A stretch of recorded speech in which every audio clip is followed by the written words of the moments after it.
राष्ट्रवादीचे दोन गट पडले। आता निवडणुकीच्या रिंगणामध्ये एकीकडे अजित पवारांचा राष्ट्रवादी पक्ष आहे, तर दुसरीकडे राष्ट्रवादी शरदचंद्र पवार पक्ष आहे। जनतेला आपल्याकडे खेचण्यासाठी आता दोन्ही बाजूंनी चढाओढी सुरू झालेल्या आहेत। कालच बारामतीमध्ये अजित पवार यांनी भावनिक राजकारण होऊ शकतं, भावनिक राजकारणाला बळी पडू नका असं आवाहन केलेलं आहे आणि त्यावरती उत्तर देताना जनता आमच्या सोबत आहे, भावनिक राजकारण करण्याची आम्हाला गरज नाही असं उत्तर शरद पवार यांनी दिलेलं आहे।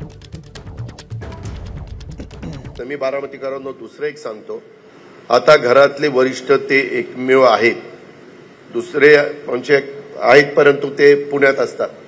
त्याच्यामुळं मी आणि माझा परिवार सोडला तर कदाचित बाकीचे सगळे माझ्या विरोधामध्ये प्रचार करतील।